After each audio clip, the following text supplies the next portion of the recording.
നമസ്കാരം. ലോകസഭയിൽ പ്രതിപക്ഷ നേതാവായിട്ട് ശ്രീ രാഹുൽ ഗാന്ധിയെ തിരഞ്ഞെടുക്കുകയും രാഹുൽ ഗാന്ധി പ്രതിപക്ഷ നേതാവ് 1.5 മണിക്കൂറിലധികം ലോകസഭയിൽ പ്രസംഗിക്കുകയുണ്ടായി. എന്തുമാത്രം ഉത്തരവാദിത്വ ബോധത്തോടാണ് സംസാരിച്ചത് എന്ന് നമുക്കറിയാം. എങ്കിൽ അത് എന്തുമാത്രം പ്രസക്തിയുണ്ട് അത്തരം സംസാരങ്ങളെക്കുറിച്ചും. അതേപോലെ തന്നെ ഇവർ തുടർന്ന് പ്രധാനമന്ത്രി മറുപടി പ്രസംഗം പറഞ്ഞപ്പോൾ അത് ശ്രദ്ധാപൂർവം വീക്ഷിക്കാതെ, അത് മനസ്സിലാക്കാതെ ബഹളം വെക്കുക എന്ന ഒരൊറ്റ കർത്തവ്യമാണ് അവർ ചെയ്തുകൊണ്ടിരുന്നത്. പക്ഷേ ആ ബഹളം വെച്ചുകൊണ്ടിരിക്കുമ്പോൾ നമ്മുടെ പ്രധാനമന്ത്രി മാണിക്യം ടാഗർ എന്ന് പറയുന്ന എംപിക്ക് വെള്ളമെടുത്ത് കൊടുത്തു. അദ്ദേഹം നിരസിക്കുകയും നന്ദി പറയുകയും ചെയ്തു. മറിച്ച് ആ വെള്ളം തൊട്ടടുത്തുനിന്ന് ഹൈബി ഈഡന് കൊടുക്കുകയും ഹൈബി ഈഡൻ അത് മേടിച്ച് കുടിക്കുകയും ചെയ്തു. അപ്പോൾ ഇത്തരത്തിൽ ബഹളം വെച്ച് പ്രധാനമന്ത്രിയുടെ കയ്യിൽ നിന്ന് വെള്ളം മേടിച്ച് കുടിച്ച് നിൽക്കാനാണോ അവരുടെ ഉദ്ദേശം? ഇവർ ഇത്തരത്തിൽ പ്രക്ഷോഭം നടത്തേണ്ട എന്തെങ്കിലും കാര്യം ഇന്ന് ഈ ലോകസഭയിലുണ്ടോ? എന്താണ് അതിനെക്കുറിച്ച് ഗണേഷ്ജിക്ക് പറയാനുള്ളത്?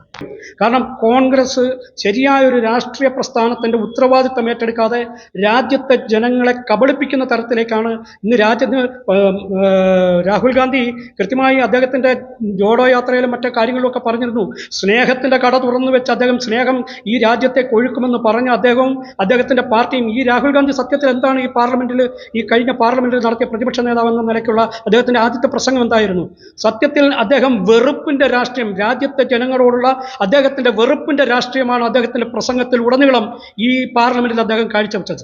സത്യത്തിൽ ഇത്തരത്തിൽ നിരുത്തരവാദപരമായി പോയിക്കൊണ്ടിരിക്കുന്ന ഈ കോൺഗ്രസും കോൺഗ്രസിൻ്റെ നേതാക്കന്മാരും അധിക കാലമില്ലാതെ കോൺഗ്രസിനെ ശവപ്പെട്ടിയിലാക്കുവാനുള്ള കൃത്യമായിട്ടുള്ള പദ്ധതികൾ തയ്യാറാക്കി എന്നുള്ളതാണ് നമുക്ക് ഈ രാഹുൽ ഗാന്ധി അടക്കമുള്ള നേതാക്കന്മാരുടെ പ്രസംഗങ്ങളിൽ നിന്നും അവരുടെ ഭാഷകളിൽ നിന്നും നമ്മൾ മനസ്സിലാക്കാനുള്ളത്. കാരണം ഇതിൻ്റെ അകത്ത് എനിക്ക് സൂചിപ്പിക്കാനുള്ള മറ്റൊരു കാര്യം എന്ന് പറഞ്ഞു കഴിഞ്ഞാൽ, അന്ന് നരസിംഹറാവു മന്ത്രിസഭയിലെ വളരെ പ്രധാനപ്പെട്ട ഒരു വകുപ്പ് കൈകാര്യം ചെയ്തിരുന്ന മാധവറാവ് സിന്ധ്യ അന്ന് 1991 ഓഗസ്റ്റ് 10 സഭയിൽ നടത്തിയിട്ടുള്ള ആ ഒരു പ്രസ്താവന കൃത്യമായി പ്രധാനമന്ത്രി എന്ന നിലയ്ക്ക് അന്ന് നരസിംഹറാവു പറഞ്ഞത്, മാധവറാവു സിന്ധ്യ പറഞ്ഞത് യഥാർത്ഥത്തിൽ അദ്ദേഹത്തിൻ്റെ വാക്കുകൾ മാത്രമാണ്, അദ്ദേഹത്തിൻ്റെ അഭിപ്രായം മാത്രമാണ്.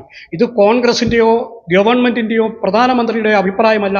അതുകൊണ്ട് RSSകാർ രാജ്യദ്രോഹികളാണെന്നുള്ള ആ പദപ്രയോഗം സഭാരേഖയിൽ രേഖപ്പെടുത്തില്ല എന്നും അത് മാറ്റുമെന്നും അദ്ദേഹം അന്നവിടെ പറയുകയുണ്ടായി. അതനുസരിച്ച് കൃത്യമായി ആ സഭാരേഖകളിൽ നിന്നും ഈ പറഞ്ഞ RSSകാർ രാജ്യദ്രോഹികളാണെന്നുള്ള മാധവറാവു സിന്ധ്യയുടെ ആ ഒരു പ്രസ്താവന നീക്കം ചെയ്യുകയുണ്ടായിട്ടുണ്ട്. അത്തരം വാക്കുകൾ ഇന്ന് സഭാരേഖയിലില്ല.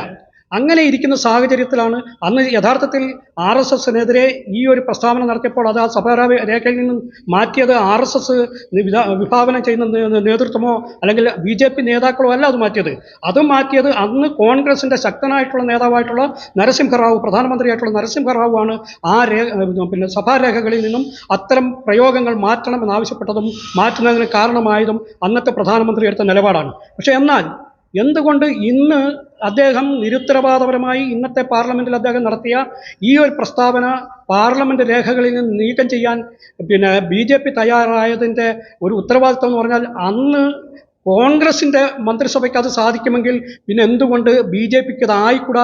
എന്തുകൊണ്ട് BJP ചെയ്യുമ്പോൾ മാത്രം അത് തെറ്റായി ഇവർ വ്യാഖ്യാനിക്കുന്നു എന്നുള്ളതാണ് സത്യത്തിൽ ഇവരുടെ കപട രാഷ്ട്രീയമെന്ന് നമ്മൾ മനസ്സിലാക്കേണ്ടത്.